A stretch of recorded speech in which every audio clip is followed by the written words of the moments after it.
পথে deal machine দিয়ে ছিদ্র এবং সুখ দিয়ে বান্ধে গামছা দিয়ে বান্ধে তাদেরকে রুমের ভিতরে পানি ভিতরে ইলেকট্রনিক শর্ট দিয়ে ওদেরকে বসা রাখিছে, এরকম নির্যাতন করেছে। রিমান্ডের নামে প্রত্যেকটা বিডিআর সদস্যকে কিভাবে নির্যাতন করা হয়েছে আপনারা কল্পনা করতে পারবেন না। পিলখানা হত্যাকাণ্ডের বিষয়টা কোন জায়গায় বাধা আছে, বাধাটা বলুন, আমরা ওই বাধার বিরুদ্ধে লড়াই করব। কারণ আমরা গত 16 বছরে এই বাধা অতিক্রম করার জন্যই রাস্তায় ছিলাম। অ্যাডভোকেট আব্দুল আজিজ পিলখানা হত্যাকাণ্ডের ন্যায় বিচার প্রতিষ্ঠার ঐক্যের আহ্বায়ক এবং জেলে কারা নির্যাতিত শহীদ ডিএডি আব্দুর রহিমের ছেলে। মূলত আমাদের এই যে নির্যাতনের যে বিষয়টা, এটা হচ্ছে যে এখন পর্যন্ত অ্যামনেস্টি ইন্টারন্যাশনালের মতে 47 জন বিডিআর সদস্যকে নির্যাতনের মাধ্যমে হত্যা করা হয় জেলখানায়। তো সেই ক্ষেত্রে আমরা কিন্তু এখন পর্যন্ত এই পরিবারগুলা এই হত্যাকাণ্ডের বিষয়ে কোথাও কিছু বলতে পারে নাই। আর তাছাড়াও রিমান্ডের পরেও 69 জন সদস্য এই কারাগারে মৃত্যুবরণ করে এবং 5 আগস্টের পরে এখন পর্যন্ত 6 জন বিডিআর সদস্য মৃত্যুবরণ করে।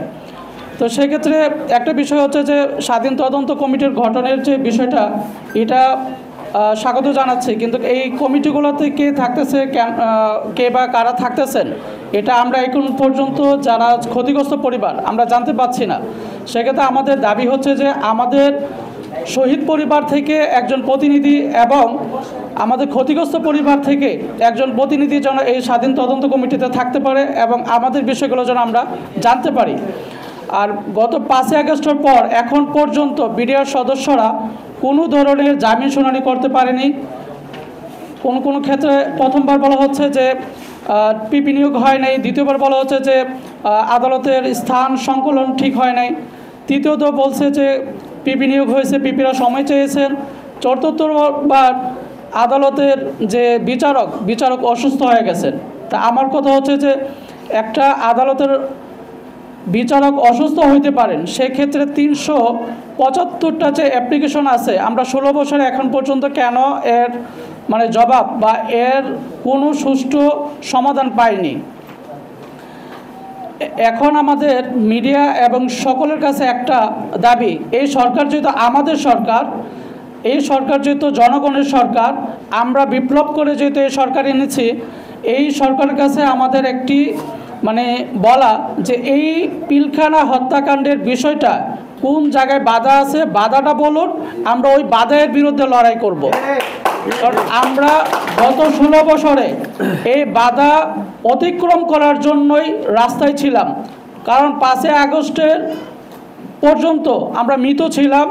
এই পিলখানা হত্যাকাণ্ড যেন একটি সুষ্ঠু তদন্ত বা একটি ন্যায় বিচার পায়, এই জন্য আমরা এবং যারা রিটায়ার্ড পারসন ছিল সেনা অফিসার, তারাও কিন্তু এই বিপ্লবী সরকারের সাথে একগ্রতা ঘোষণা করে কিন্তু আমরা রাস্তায় ছিলাম।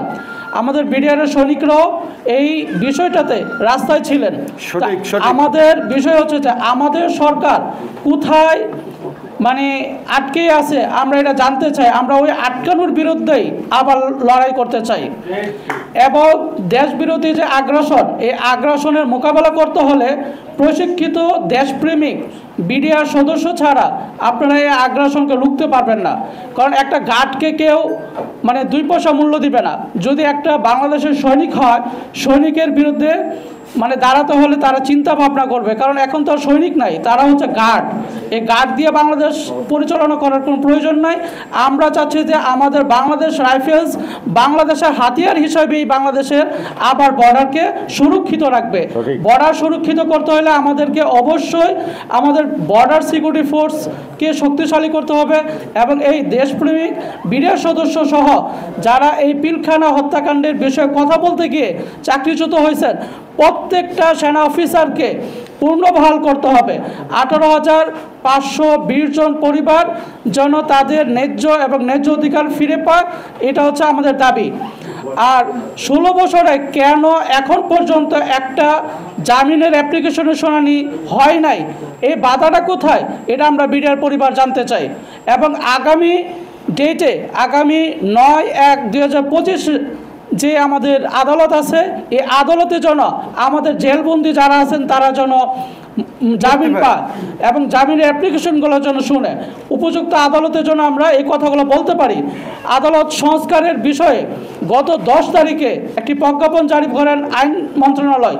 এই আইন মন্ত্রণালয়ের অধীনে যে প্রজ্ঞাপন জারি করা হয় কতটুকু সংস্কার হয়েছে এটাও আমরা আরেকটা প্রজ্ঞাপনের মাধ্যমে জানতে চাই। এই হচ্ছে আমাদের আজকের বিষয়বস্তু। মূল বিষয়বস্তু হচ্ছে যে বিডিআরের ইস্যুতে সরকার কোন জায়গায় আটকে আছে ওই জায়গাটা আমাদেরকে স্পষ্ট করুক, আমরা তার বিরুদ্ধে লড়াই করব।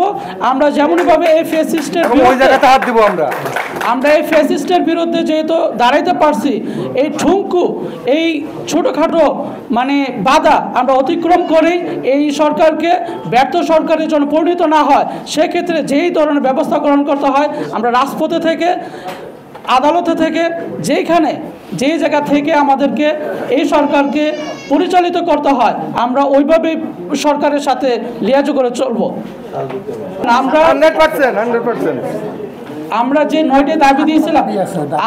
9টি দাবি দিয়েছিলাম স্বরাষ্ট্র মন্ত্রণালয় এবং আইন মন্ত্রণালয়কে, ওইখানে 9 দফার 7 নম্বর দফা হচ্ছে যে আমাদের পুনরায় এই বিডিআরকে পুনর্গঠন করতে হবে, বিডিআর নামে তাকে প্রতিস্থাপন করতে হবে। কার কোন কোশ্চেন? ডিল মেশিন দিয়ে ছিদ্র এবং সুখ দিয়ে বান্ধা গামছা দিয়ে বান্ধে তাদেরকে রুমের ভিতরে পানি দিয়ে ইলেকট্রনিক শর্ট দিয়ে ওদেরকে বসা রাখিছে, এরকম নির্যাতন করেছে। কিন্তু কারা করছে এটা আপনারা নিজেরাই জানতে পারছেন। তখন আপনাদের মিডিয়ার কাছ থেকে আমরা জানতে পারছি জিনিসগুলা, আপনারা মিডিয়ারা ক্লিয়ার করছে এই নির্যাতনগুলো। যে নির্যাতনে ফিলখানার আশেপাশে যে সমস্ত সদস্যরা ছিল, পরিবারগুলো ছিল, এই বিডিআরের হাহাকারের আত্মকার তারা পর্যন্ত বসবাস করতে পারে নাই। তারা বলছে আমরা এলাকা ছাড়া চলে গেছি। না, কারাগারে বসে না, কারাগারের বাইরে টিএফ সেলে।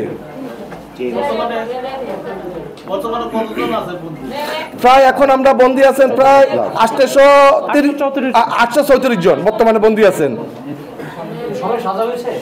সবাই সাজা দিয়েছে, কাউকে দিচ্ছেন মৃত্যুদণ্ড, কাউকে দিচ্ছেন লাইফ সাজা, কাউকে বিভিন্ন মেয়াদে সাজা দিয়েছেন, আবার কাউকে বিস্ফোরক এইভাবে সাজা দিয়ে দিয়েছেন তাদেরকে। কিন্তু সাজা শেষ হওয়ার পরেও আজকে এতক্ষণ পর্যন্ত একজন সাধারণ দেশের নাগরিক হিসেবে তারা জামিন পাওয়া থেকে তারা সকল প্রকার সুবিধা থেকে তারা বঞ্চিত।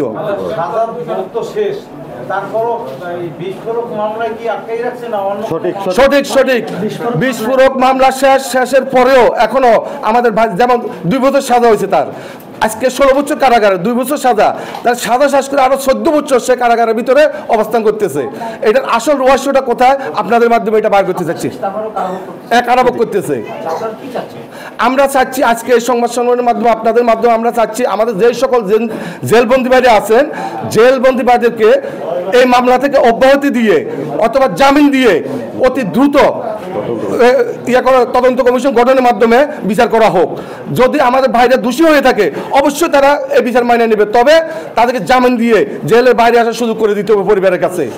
এবং আমরা চাই না যে এরকম কোনো নির্দোষ ব্যক্তি যেন এই মামলায় কোনো প্রকার যেন সাজাপ্রাপ্ত হয়। আবার তেমনি এইটাও চাই না যারা প্রকৃতম দোষী অবশ্যই ফিলখানার ভিতরে বাইরে যারা সকলে দোষী আছেন এই মামলার আওতা যেন আসে এবং উপযুক্ত সাজা হয়, এটা আমরা চাচ্ছি। আসলে বিডিআর বিদ্রোহ তো ঘটে নাই, আপনারা বিডিআর বিদ্রোহ বলবেন না, এটা হচ্ছে একটা তৎকালীন সরকারের পরিকল্পিত হত্যাকাণ্ড। বিদ্রোহ বলতে ফিলখানা কিছু ঘটে নাই। নির্যাতনটা যখন আমাদেরকে ফিলখানা হত্যাকাণ্ডের পরে যখন ফিলখানা স্বাভাবিক হওয়ার পরে যখন অফিসাররা সবাই হাজির হয়েছেন, হাজির হওয়ার পরে এখানে নিজেদের ইচ্ছায় তৎকালীন সরকার একটা কাজ করছে যে আমাদের প্রত্যেককে গ্রেপ্তার করছিল কিন্তু একটা সিভিল আইনে ফৌজদারি মামলা, কিন্তু ওই মামলাটা বাদ দিয়ে ওনারা নিজস্বভাবে ওনারা একটা আইন গঠন করে নিয়েছেন। এটা কি বিশেষ আদালত, ওই বিশেষ আদালতে আমাদেরকে এই ধরনের মামলাগুলো পরিচালনা করছে। কারণ ফৌজদারি মামলা বা সিভিল আইনে যদি বিচার করে আমাদের কাউকে দোষী সাব্যস্ত করতে পারবেন না, তাই ওনারা ওই রাস্তাটা বেছে নিয়ে আমাদেরকে এই সাজাগুলোতে আওতাভুক্ত আনছেন।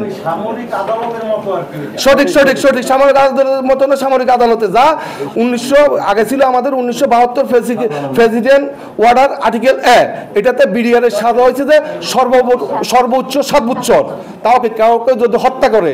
আর এখন ওই আইনটাকে তখন বাদ দিয়ে উপস্থিতি আমাদেরকে কারাগারে রাখা অবস্থায় তখন ওই আইনটা বাদ দিয়ে কালো আইন গঠন করা হয়েছে কি, যে বিশেষ আদালত। এই বিশেষ আদালতটাও আমরা বাদ করার জন্য আপনাদের মাধ্যমে দাবি জানাচ্ছি। আচ্ছা, আমি যেটা জানতে চাচ্ছিলাম যে আপনি বললেন যে নির্যাতন করছে আমাদের যে পিলখানা হত্যাকাণ্ডটা হয়েছে তারপরে রিমান্ডের নামে এগুলা রিমান্ড তো বহির্ভূত। হ্যাঁ, তারা যদি কোনো অপরাধ করে থাকে তাহলে তাদের সর্বোচ্চ 7 বছর সাজা হয় এবং সর্বোচ্চ 100 টাকা জরিমানা করা হয়। ঠিক আছে, তাহলে এই যে পিলখানা হত্যাকাণ্ডটা ঘটানো হলো এই ফ্যাসিস্ট হাসিনা সরকার, তাহলে আমার প্রশ্নটা হচ্ছে আপনাদের মাধ্যমে আমি আমার এই বর্তমান যে সরকার তাদের কাছে আমি কোশ্চেনটা করতে চাই, এই যে আইনটা থাকার পরেও কেন আবার 2টা মামলা করা হলো? একটা আধা সামরিক বাহিনীর যার নিজস্ব একটা আইন আছে, এবং এই যে 2টা মামলা করা হলো প্রহসনমূলক মামলা, এই মামলাটা কেন এইভাবে নাটক সাজানো হলো? রিমান্ডের নামে প্রত্যেকটা বিডিআর সদস্যকে কিভাবে নির্যাতন করা হয়েছে আপনারা কল্পনা করতে পারবেন না। এই ধরনের নির্যাতনগুলো সাধারণত অন্য দেশের মানে সামরিক তথ্য উদ্ঘাটনের জন্য করা হয়। আপনাদেরকে আমি শুধু এতটুকুই বলতে চাই, মানে আমার একটু ভারাক্রান্ত হয়ে আসতেছে জিনিসগুলো বলতে, কারণ ধরেন একজন লোককে যখন উল্টো ঝুলিয়ে পেটানো হয়, নাক বেঁধে মুখের মধ্যে গরম পানি ঢালা হয়, নখ উপড়িয়ে ফেলা হয়, এটা কোন জায়গায় কোন আইনে আছে এগুলো? আবার বালতির ভিতরে ইলেকট্রিক লাইন দিয়ে সেখানে প্রস্রাব করতে বলা হচ্ছে, এটা কতটা নির্মম অত্যাচার করা যেতে পারে তাদেরকে। এবং আপনারা জানেন হয়তোবা অনেক মিডিয়াতে আসছে, অনেক জায়গায় আসছে, যে আমি একটু দেখে বলি, কারণ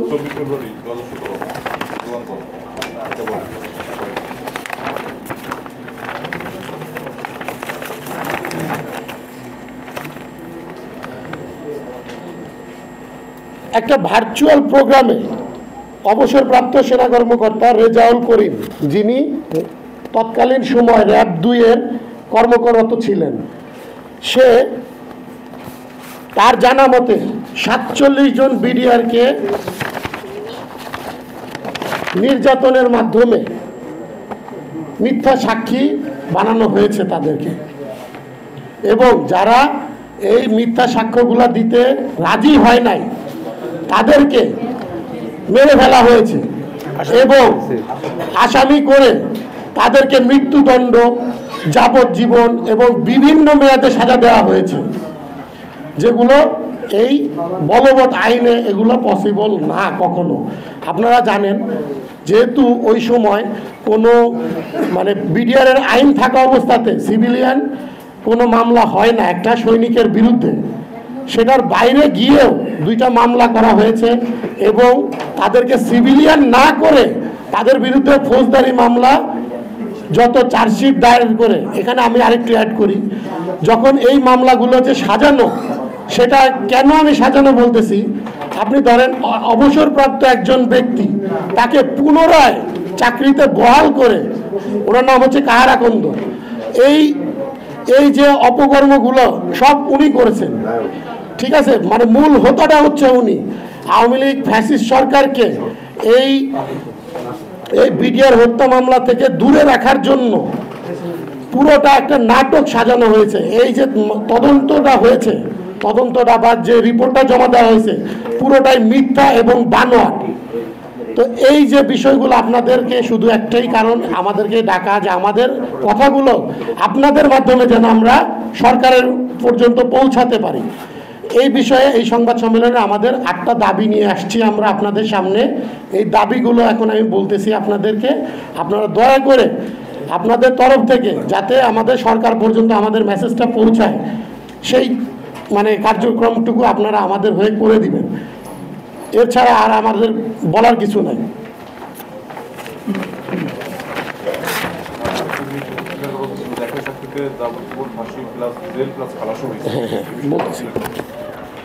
ফ্যাসিস্ট স্বৈরশাসক হাসিনার প্রহসনমূলক যে 2টি মামলা করা হয়েছে, এই মামলার যে সকল রায় দেওয়া হয়েছে এই রায়গুলোকে বাতিল করতে হবে। দ্বিতীয়ত, 16 বছর যাবৎ কারাগারে থাকা নির্দোষ যে বিডিআর সদস্যরা আছে, বিভিন্ন মেয়াদে সাজাপ্রাপ্ত, ফাঁসি, যাবজ্জীবন, 10 বছর এবং বিভিন্ন মেয়াদে, এবং যেই সমস্ত আঙ্কেলরা খালাস পেয়েও আটকা আছেন তাদের সবাইকে অতি সত্বর মুক্ত করে দিতে হবে। হাইকোর্টের, আপনারা জানেন হাইকোর্টে একটা রিট হয়েছে, সেই রিট অনুযায়ী দ্রুত পুনঃ তদন্ত শুরু করতে হবে এবং এই তদন্তটা যেন সঠিক এবং নিরপেক্ষ হয় সেটা জাতির সামনে প্রকাশ করতে হবে। 4 নম্বর, নিরীহ বিডিআরদের রিমান্ডে নির্যাতনের ফলে যে মৃত্যুগুলো হয়েছে তার সঠিক তথ্য উদ্ঘাটন করতে হবে এবং প্রকৃত দোষীদের শাস্তির আওতায় আনতে হবে। 5 নম্বর, সকল বিডিআর সদস্যদের, মানে এখানে প্রায় 18,520 জন বিডিআর সদস্য, তাদের পুনরায় চাকরিতে পুনর্বহাল করতে হবে। সকল সেনা শহীদ, বিডিআর শহীদ ও ক্ষতিগ্রস্ত সকল বিডিআর পরিবারকে ক্ষতিপূরণ ও পুনর্বাসন করতে হবে। ক্ষতিপূরণের ভিতরে তাদের যে বেতন, ভাতা, পেনশন যা আছে সব তাদেরকে ফিরিয়ে দিতে হবে। আপনারা জেনে থাকবেন যে যখন তাদেরকে 2009 সালে কারাগারে প্রেরণ করা হয় তার আগ মুহূর্ত পর্যন্ত তারা হাফ বেতন পেয়েছে, বেসিক বেতনটা পেয়েছে, কিন্তু এটা কোনো আইনেই উল্লেখ নাই। একজন বিডিআর সৈনিককে যখনই আপনি সাজা দিবেন তাকে টোটালি সিভিলিয়ান করে তাকে সাজা দিতে হবে এবং তার আগ মুহূর্ত পর্যন্ত তার সমস্ত বেতন ভাতা তাকে প্রদান করতে হবে, কিন্তু বিডিআরের ক্ষেত্রে তার কোনোটাই করা হয় নাই। ইউনিফর্ম পরা অবস্থায় হ্যান্ডকাপ লাগাইছে। 7 নম্বর যে আমাদের দাবিটা সেটা হচ্ছে বাংলাদেশ রাইফেলস যে নামটা ছিল বিডিআরের সেটাকে পুনরায় প্রতিস্থাপন করতে হবে। 8 নম্বর দাবিটা হচ্ছে 25-26 ফেব্রুয়ারি এটাকে সেনা শহীদ দিবস হিসাবে ঘোষণা করতে হবে। এই 8টা দাবি নিয়ে আমরা আপনাদের সামনে আজকে এসেছিলাম। আপনারা অনেক কষ্ট করে আমাদের ধৈর্য ধারণ করে আমাদের কথাগুলো শুনেছেন।